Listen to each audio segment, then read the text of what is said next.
When it started, a girl's wedding and New Year's Eve were only 6 hours away, and I didn't think the bride-to-be would make either one of them. But that was before I ran up against the slot machine operator, the escaped convict, and above all, the old acquaintance. From the pen of Raymond Chandler, outstanding author of crime fiction, comes his most famous character as CBS presents The Adventures of Phillip Marlowe.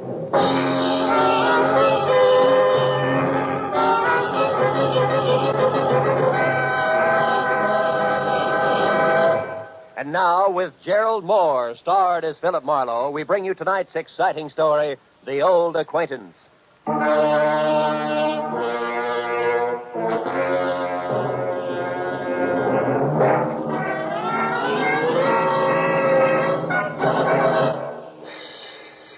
At 6 o'clock in the last evening of the year, I was sitting with my feet up on my office desk thinking of impossible New Year's resolutions and what the girl on my butcher's 1949 calendar would or would not be wearing. But at that present point, there was a soft, almost apologetic knock on my office door. I said come in and saw a quiet man in quiet clothes who extended a quiet hand. He introduced himself as Paul Riker, a Beverly Hills insurance broker. But the tremor in his voice said very worried client, which on New Year's Eve was something I could do without. Mr. Marlowe, you've got to find Nancy Marshall for me. Just for a springboard, Mr. Riker, who is Nancy Marshall? She's my fiancée. We were to be married at my place in Beverly Hills tonight. On New Year's Eve? Yes, you see, it was at a New Year's Eve party a year ago that we met for the first time. Oh, when'd you last hear from her? 2 hours ago. She called and said that she was in terrible trouble, that nobody, especially the police, could help her, that the wedding was off. I see. You're sure it's not just a matter of your being left at the altar, huh? Another man? Oh, no. I'm certain that's not it. Now, please, Mr. Marlowe, will you help me? Mr. Riker, to you, New Year's Eve means wedding bells, but to me, it's something else, specifically a cozy little apartment on Wilshire Boulevard where there's a very nice girl and a couple of chilled bottles of sham. Oh, what is it, Mr. Marlowe? What's wrong? There's somebody outside. Riker, get away from that door, quick! Whoever threw those shots through the frosted glass of my office door wasn't interested in checking up on his marksmanship, because by the time I got to my feet, he was taking the stairs to the street. When I got outside, I was just in time to see him pile into a pickup truck and roar off. And the best I could do was get a face full of exhaust fumes and the last 3 numbers on his license plate, which read 711. When I got back to Riker and the glass on my office floor, I found the potential groom whiter, shakier, and less quiet than at our first meeting. Marlowe, did you get him? Do you know who it was? No, I don't. Now, relax a minute, Riker, and think. Yes. Who could possibly object to you and Nancy getting married? But that's just it. There's nobody I know of, Mr. Marlowe, and I'm positive that the same is true of Nancy. All right, now tell me, where does Nancy live? In a villa at 1428 North Havenhurst Drive, number 12. Mm-hmm. But I've already been there, and she's gone. Were you inside? No, the door was locked. But, Mr. Marlowe, I thought you had specific plans for this evening. I do. But from the way things stack up right now, they've got a better chance of keeping than Nancy Marshall. Now, look, go back to your place in Beverly Hills, stay away from frosted glass windows, and wait till you hear from me. If we're real lucky, Mr. Riker, it still might turn out to be a happy New Year.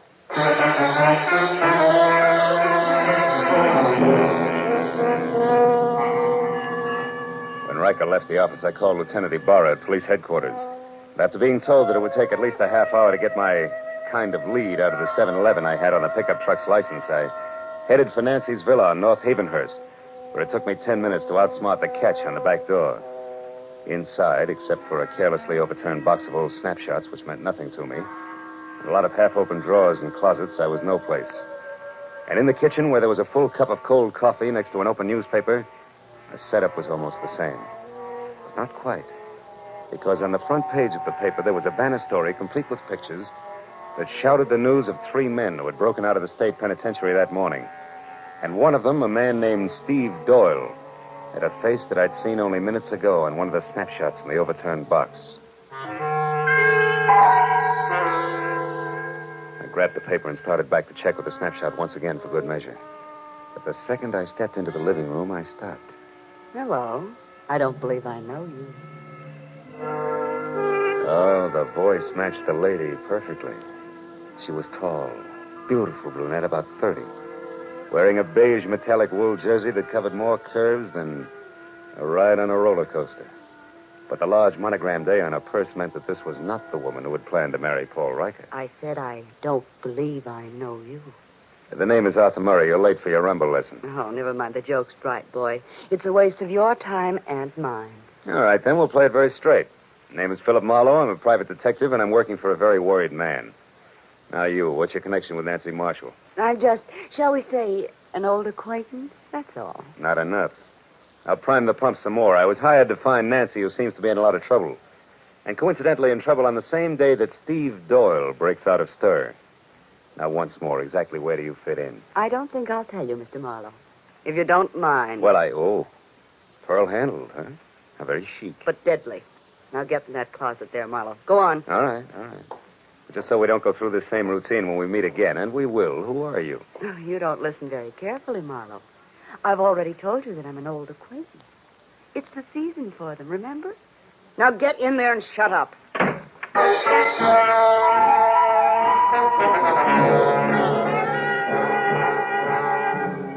Nancy Marshall's villa was post-war construction at its worst, closets included. So I didn't stay tucked away with the mothballs any longer than it takes to say old acquaintance. The minute I kicked my way out, I went right for the telephone and my only 100% bona fide lead. The number's 711.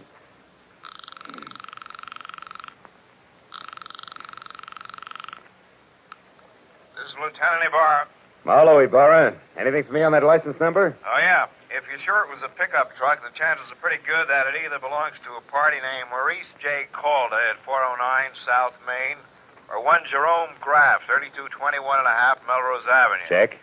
What's up, Phil? Anything I might be interested in? That depends. Ever hear of a guy named Steve Doyle? One of that gang that broke out this morning? The very same. Matter of fact, he's probably driving that pickup truck right now. Oh. But look, Ibarra, I think I know what I'm doing, so how about letting me run this end of it until I get stuck? Well, There's a girl named Nancy Marshall mixed up in this, and a delay at this time might cost her her life. All right, I'll stay clear, Phil, for a while. Good. But just so you don't get too careless, remember, Doyle got out of jail this morning the hard way. He killed 2 guards. Oh, fine. Goodbye, Marlowe.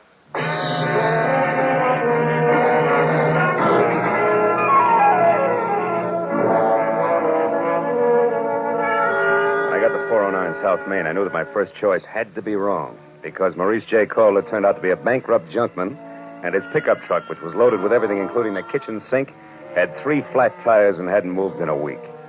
So if the numeral 711 were going to live up to their reputation, Jerome Graff had to be my man. And that made the time to be careful now.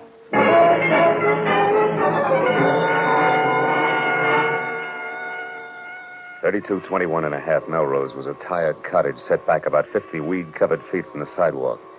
And from the rusted sign, Jerry Graff, mechanic, dangling at a crazy angle from a weather-beaten beam over the front door, I gathered that the place doubled as both Mr. Graff's living quarters and shop. I didn't see any truck out front, so I decided to try the alley in the rear before I knocked on any door. It was then that I noticed for the first time that I was being watched by a short man with a long face who was slouched against a nearby tree like a marionette with no strings attached. If you're lost, mister, maybe I can help you. Maybe. I was looking for a pickup truck. Seen one around? A pickup truck. Mm-hmm. Now, I wonder what that could be. Well, it's a small deal, about a half a ton, and... Oh, I get it. Okay, here. Here's 5. Now my question. Jerry Graff owns a pickup truck, but it ain't here. It's been out since dark. But Jerry's in. He's working late tonight. Working at what? Come on, you got your 5. Talk. Okay. It ain't no secret. Jerry's a nursemaid for one-armed bandits. Slot machines, huh? Is that his racket? Yeah. He used to be a big boy with them, too. But times have changed. Now he just works on them for other guys. What other guys? Oh, mister, I wouldn't answer that for even another 5. I wouldn't stay in business very long if I did. But I'll tell you one thing for free in case you're going to visit Jerry. What's that? Watch out for him. He's a very nasty man. Thanks, but I can take care of myself, Buster.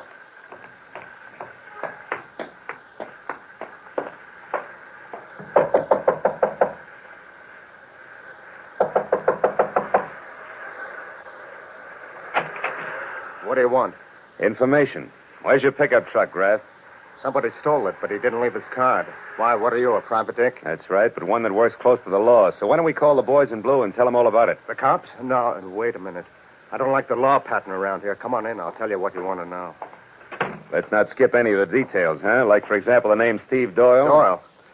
I don't know. Well, okay, fella, you win. The story goes something like this. Want to try again? Maybe a monkey wrench will convince you. You don't throw any straight in your talk, Graff. Come on. What do you say? Do we play some more? Come on, talk. Come on. Come on. Wait a minute. I'll talk. All right. I've had enough. So far, I know a girl named Nancy Marshall's in some kind of trouble because Steve Doyle broke out of the pen this morning. Now, you fill in the blanks. Oh, sure. Why not? Oh, Steve Doyle, he used to be crazy about Nancy, but she didn't go for him. Then about a year ago, a little more maybe, Steve got picked up for knocking over a grocery store. He figured he was caught because Nancy tipped the law to get him out of her hair. Now he's out to get Nancy for revenge. Is that it? Yeah, that's it.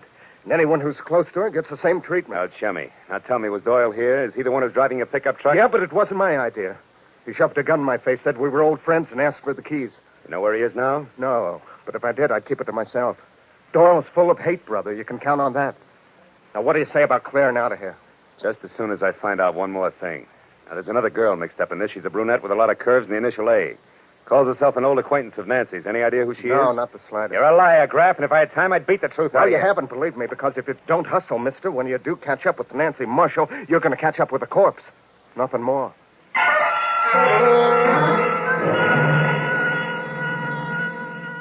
When I got outside, two things stood out in my mind like a pair of cleats at Carnegie Hall. First, my client's fiancée was not the most innocent dame in Greater Los Angeles. And second, I wasn't going to get any place until I could locate the old acquaintance. But then, just as I started for my car, the slouch who had sold me the dirty thumbnail sketch on Jerry Graff came running toward me. Hey, mister. Did everything work out all right? I was called away on some other business, or I'd have been here waiting. Waiting for what? Well, you know, in my game, I now and again give a guy a little more dope than he bargained for, and in that case, I sometimes end up with a bonus, so to speak. Well, right now, we're about even. But if you can tell me anything about a beautiful brunette whose first name starts with an A, I'll give you a bonus that'll keep you in beer and pretzels from now until the 4th of July. A name that begins with an A? Yeah. Hey, she visited with Graff this morning, maybe?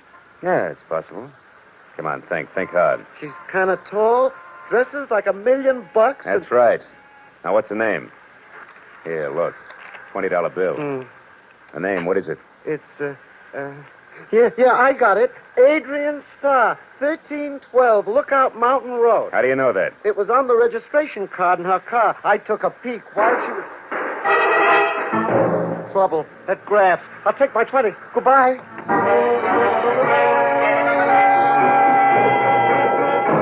I beat it up the walk to Graff's, and when I got inside, I found exactly what I expected. Doubled up on the floor in the middle of a lot of oily machine parts and still holding his stomach with both hands was Jerome Graff, a very dead man. I started for a telephone to call Lieutenant Ibarra, but then I noticed something small and gold lying a few feet away from the body. When I picked it up, I saw it was an ornamental buckle, the kind that a lady might wear on a coat. So I decided to skip Lieutenant Ibarra for the time being and call my client instead. Hello? This is Marlowe, Riker. Oh, yes, Marlowe. What is it? What have you found out? Quite a bit. But first, I've got to know one thing. Does Nancy Marshall have a gold belt buckle? A gold belt buckle? Yeah. Why, yes, she does on her black coat. But what about it, Marlowe? What does it mean? I'm not sure, Mr. Riker. But it may mean that Nancy Marshall just killed a man.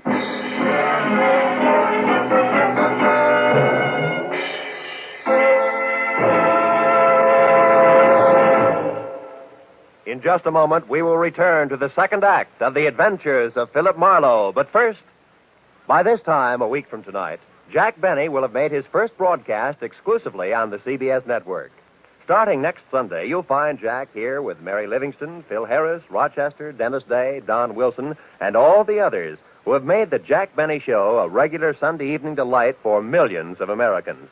Just for fun, the Jack Benny kind of fun, make a New Year's resolution to hear the Jack Benny Show every Sunday starting a week from tonight, January 2nd, over these same CBS network stations. And now, with our star, Gerald Moore, we return to the second act of Philip Marlowe and tonight's story, The Old Acquaintance.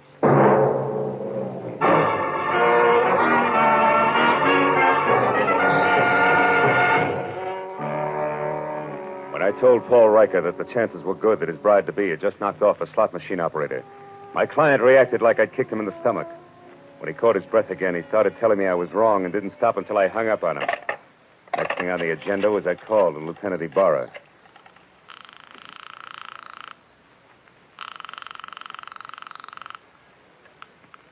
Kennedy Bar speaking. Marlowe again, Lieutenant. Oh, did you find the owner of that pickup truck, Phil? Yeah, I found him, Ibarra. I'm calling from his shop now. I had a talk with the guy. It was Jerry Graff. What do you mean, was Jerry Graff? Well, somebody came in here and shot him just after I left. He's dead.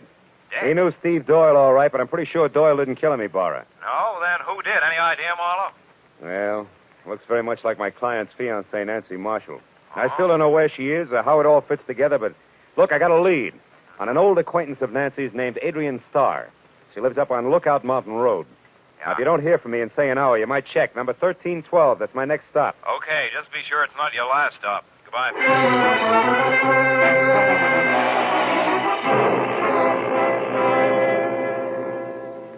I drove up Laurel Canyon to Lookout Mountain. The only sign of life was a young couple parked where they could look down at the city lights, if they wanted to. I backed into a bushy driveway across from Adrian Starr's bungalow and stopped. It was small, modern, and looked deserted, except for one dim light upstairs. I was about to get out and verify that when a pair of headlights flashed down the road and a yellow convertible swept to a halt in front of the place. It was Adrian Starr who got out. She started up the walk toward her front door, stopped suddenly, and then ran back to her car and drove off again. I kept the yellow convertible in sight. When it turned on Havenhurst and stopped in front of Nancy Marshall's villa, I pulled up in time to see Adrian step inside and close the door. So I followed her.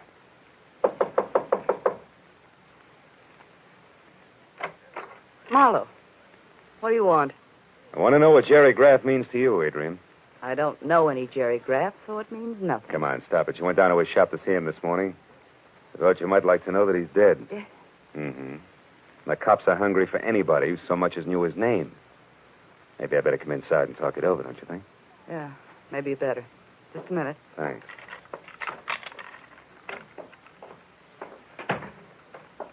Hey, it's dark. Why don't you turn on more lights? Because I like it this way. Okay. But, honey, if you've still got that pearl-handled popcorn of yours, let's leave it out of the conversation. And let's make it straight. Why'd you drop in on Graff this morning? Because I knew that sooner or later Steve Doyle would head there. I had to know if Steve intended to leave town or was still determined to get his crazy revenge. And all for Nancy Marshall, huh? You know, you're sticking your neck out quite a ways just for old time's sake, baby. Steve Doyle's a pretty tricky guy to mix with at this point. You can say that again, Phil. Steve? Oh, Steve. Steve Doyle. That's right. Who are you, mister? Marlowe, private detective. Sit down over there, private detective. Keep your hands out of your pockets. I don't like you because you're half cop, but play it smart and you won't get hurt. Well, Adrian, like old home week, huh? Oh, it's been a long time, Steve. Yeah, it sure has. Where is she, Adrian?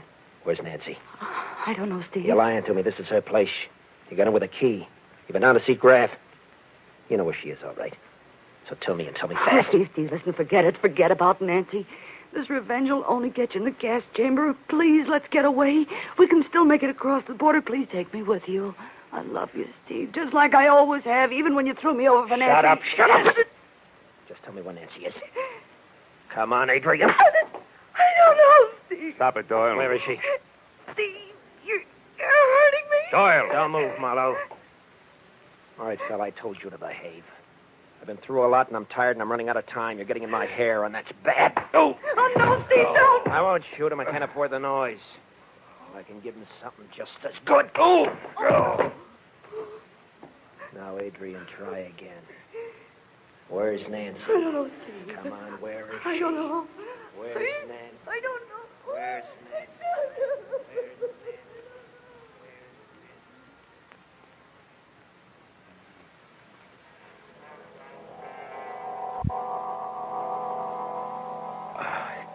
I couldn't remember where I was or how long I'd been lying there, but gradually I got the crazy idea that I was being robbed by a very unhappy crook because I was sure that somebody was crying and going through my pockets at the same time. Oh, I tried to open my eyes, but all I could see was a little gold buckle danced back and forth in front of me. When it finally disappeared altogether, I rolled over and hauled myself up onto my knees. And then it all came rushing back to me. I'd been in Nancy Marshall's villa with Steve Doyle and Adrian Starr. Only they were gone now, and I was alone. I heard a car start outside, so I got on my feet and made it along the wall to the door. It was Adrian. And she was behind the wheel of my coupe. Stay away from me, Marlowe. Where's Doyle? He took my car. He's going up to Nancy. I've got to stop him, Marlowe, so get out of the way. Somehow I managed to jump back just in time to keep from getting a press job with the tread of my own fist tires. And it took 10 minutes of steady concentration to get it through my throbbing head that Adrian had actually stolen my car and was gone. Oh, the cold air must have helped me because one thought led to another, and I finally began to separate the facts from the fancies. I hadn't dreamed all I thought I had. And when I realized that, the whole idea hit me and hit me hard. I knew that I'd better get out to Lookout Mountain in a hurry. I made it to Sunset, hailed a cab, and collapsed in it. Where to, mister? Lookout Mountain Road. Make it fast. Oh, it's rugged in this craft. 2 years Eve, you know. Here's $10. Does that help? It's important. Oh, it helps plenty. I know a great shortcut, a new road that's not yet finished. How are you on bumps? You more won't matter, pal. Let's go.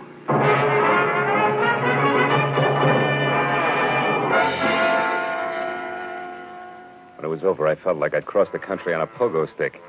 But the cab driver was a genius, and with a shortcut, we made the distance to Lookout Mountain in less than 10 minutes. When we got near the place, I sent the cab back down the hill out of danger. Went the rest of the way on foot. As I got within sight of Adrian's bungalow, I saw Steve Doyle getting out of the yellow convertible. I ran up to the house, tried the door. It was locked.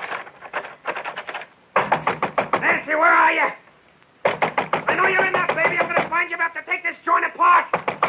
We've got some old business to settle, remember? So have we, Doyle. Drop that gun. Stand still. Okay, sucker. You. You won't need that gun anymore, Doyle. Just kick it over there out of the way. Someday I'll get you for this fella. I doubt it, Steve. You're all finished, but you're too thick-headed to see it. Well, I guess it's time to relax and wait for Adrian. And we call the cops, huh? Adrian just arrived, Marlowe. Don't What? turn around or I'll kill you. Adrian. There we are, Marlowe. Toss your gun back here to me. Come on now. Better. Oh, Steve. Steve, are you hurt bad, darling? Can you make it to the car? I'll try, Adrian. Got me on this side. It's bad. Oh, Steve, hurry, darling, hurry. I'll be with you in a minute. I'll make it okay. Well, Marlowe?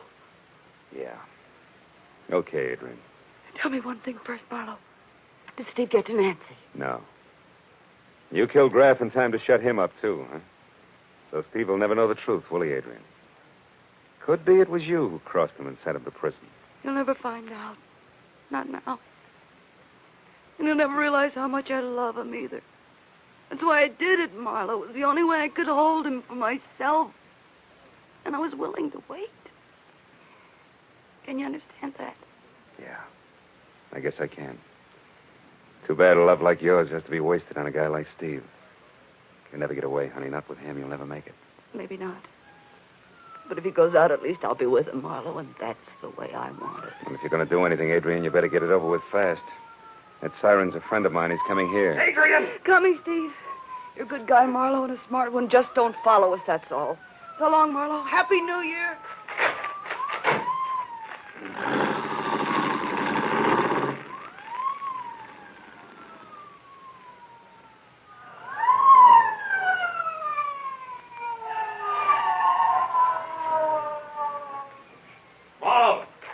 Marlowe, lad, come on, just pull out of here. Who was in it? Steve Doyle and Adrian Starr, Ibarra. That road makes a horseshoe turn. That'll bring them out down below us there at that junction.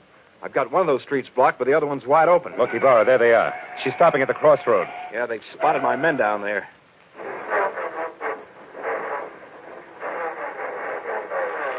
She's turning around. They're heading out the other way. She must be crazy, Marlowe. They'll never make that curve at that speed.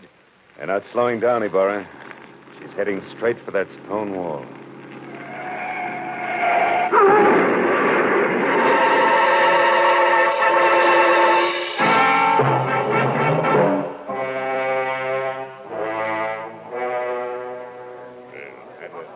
Well, Speed, that's it. It's all over. They're both dead when the boys got to them. Killed instantly. By the way, how's your head feel now? Any better? I'm okay, Ibarra. Did you take care of Nancy Marshall all right? Yeah, she locked herself upstairs. Sent her home to Paul Riker in the squad car. The driver hurries. They can still be married on New Year's Eve. Yeah, they pegged as Jerry Graff's kill earlier tonight, Marlowe. What made you change your mind? Well, I found a gold buckle near Graff's body, Ibarra. I figured it was a fancy little belt buckle that Nancy had dropped. I saw exactly the same buckle when I was coming to after Doyle hit me on the head. And it wasn't on a belt, it was on a shoe. Adrian's shoe. was the mate to the one I'd found. Once you knew Adrian Starr killed Graff, you put the rest of it together, is that it? Uh-huh. See, for a price, Graff helped Adrian double-cross Steve. She had to kill him to keep him from talking. She hid Nancy out for the same reason. If she knew that if Steve ever got to Nancy, he'd learn the truth. I wonder why she didn't kill Nancy, too. I think she intended to, Ibarra. And she did it all, really, because she loved the guy too much. Strange deal, Marlowe, right to the end. You know, she didn't have a chance to make that curve down there the way she was driving. Not even if she wanted to make it, Ibarra. Yeah. Well, it's 5 minutes to midnight, Phil. Happy New Year, fella. I want to see a lot of you in 1949. Same to you, Lieutenant. Good night.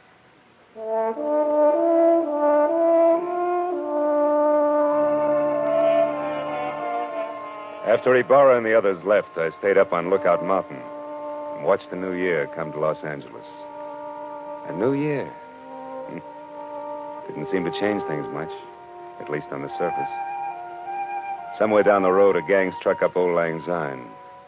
I thought again of Adrian Starr, a girl who loved not wisely, who had called herself an old acquaintance. Yeah, I'd never forget her. As I walked back to my car, the city was ringing out the old and ringing in the new. And I wished then that someplace on everybody's list of resolutions, they'd make room for that cup of kindness they were singing about. And then a guy could say, Happy New Year, and mean it.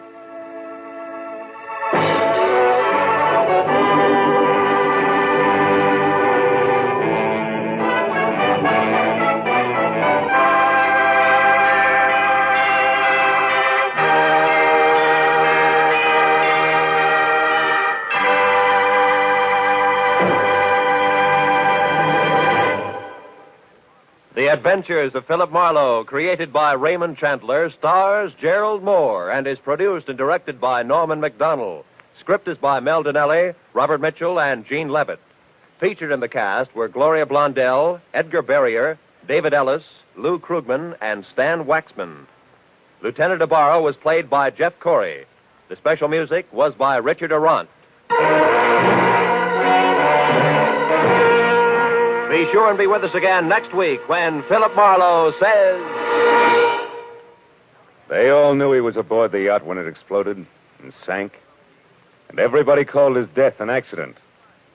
Yeah, that is everybody except the corpse himself. He said it was murder.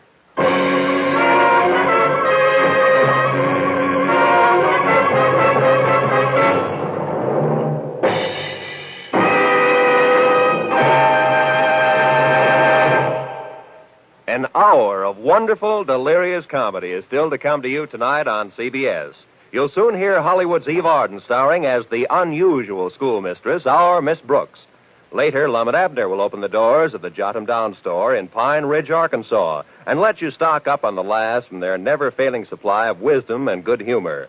Our Miss Brooks, starring Eve Arden, is heard at 9:30, and Lum and Abner at 10 o'clock, both Eastern Standard Time, over most of these same CBS network stations.